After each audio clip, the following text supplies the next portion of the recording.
Yes, sir, we're officially back at it. This is Boog Nice coming at you with the Marvel Legends Guardians of the Galaxy Volume 2 movie Titus Build-A-Figure Wave Vance Astro figure review. Let's do it. This ain't for no scalper. You a scalper? Then fuck out shit. This one's for them real collectors. That's army building and posing figures.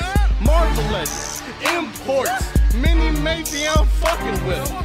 Hype beast, we know about you. Stay buying figs, don't know about it. So you got 7 figures in this wave. You have 8 per case. There are 2 Star-Lords per case. You only need the remaining 7 to build the Titus Build-A-Figure. Alright, taking a look at Vance Astro, aka Major Victory, out of the package. And it's a decent figure. It's okay. I mean, it's nothing to write home about. The design, the deco is pretty plain.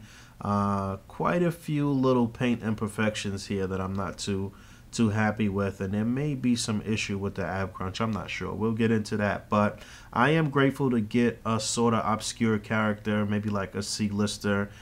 He is like a founding member of the comic-based Guardians of the Galaxy, and I talked about Yondu, the comic-based Yondu, in the last review of the MCU Yondu, and Vance Astro and the comic-based Yondu obviously were together on one of the first versions of the Guardians of the Galaxy team. So it would be nice for them to try to round out that team, but I don't know. I don't know when we'll see more Guardians characters and some of those kind of C-list characters. So he comes with the left leg to complete the Titus Build-A-Figure.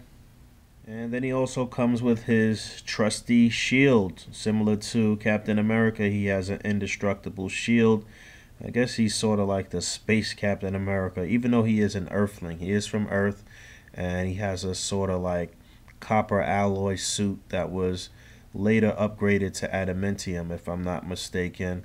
The paintwork on the shield is okay. It looks a little dull, though, to me, a little bland. And they have no detail on the inner portion of the shield, and I always think that this sort of mechanism here is a little flimsy, and it always ends up breaking at some point. This will get stretched out at some point, and that little clip will break, and this shield is too small. Oftentimes Hasbro gives a very small shield with the comic-based characters, but then they give you a nice perfect size shield with the movie Captain America figures. So oftentimes I'll swap out a movie shield for one of the shields that come with the comic based characters. They gotta stop doing this. This shield is way too small. But there it is, clipped on, looks pretty good. If I'm not mistaken, this is the same body mold as the red Onslaught Wave Captain America, and the same mold that they used for Wonder Man and Grim Reaper. Originally it was on Grim Reaper, so this is the Grim Reaper mold, if I'm not mistaken. I'll do some size comparisons shortly. I had to brush up on my comic knowledge real quick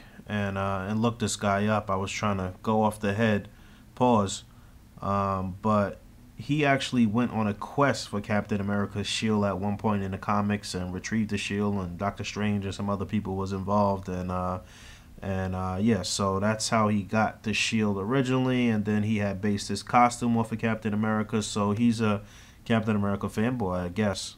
But taking a quick look at the deco, like I said, it's not much going on here. Blue and white, a little bit of red here on a star. I think the star actually could have been cleaned up just a bit more.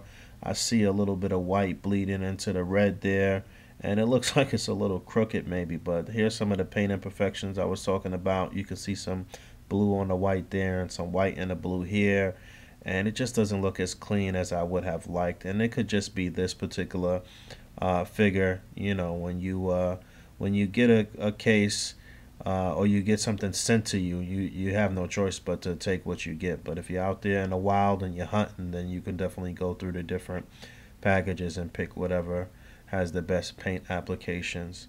So the head is on a ball joint. Let's see if this thing can come off. Yes, it does come off on a ball joint. Turn left and right with no problem. Go up just about that far. Go down just about that far. Slight pivot, not really any way you're going to get much expression out of it with a pivot. Shoulders on a ball joint, and again, this is that Grim Reaper mold, so it's not going to really go up too far. It's hindered just a little bit by the shoulder.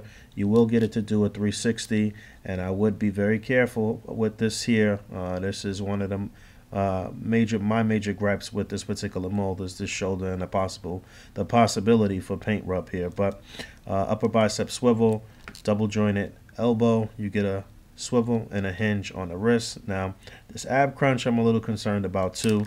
It can go forward with no problem, but I feel like there should be one more click going back. Oh, there we go. It was fused before.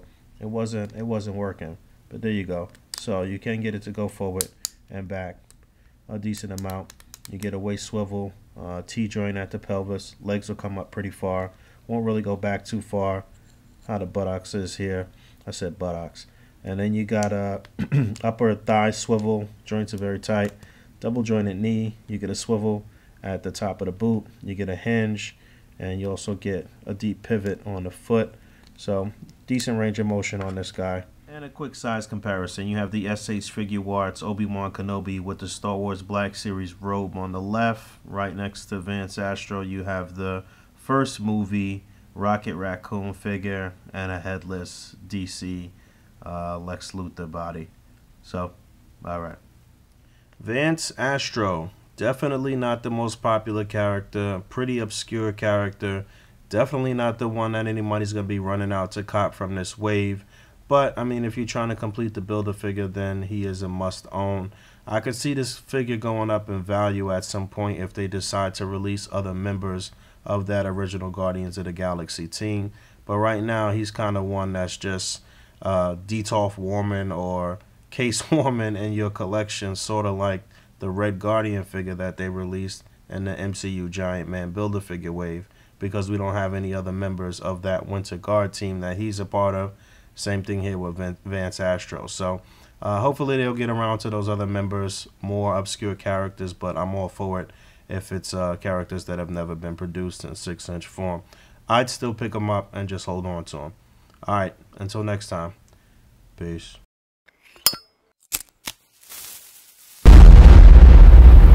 That's crispy.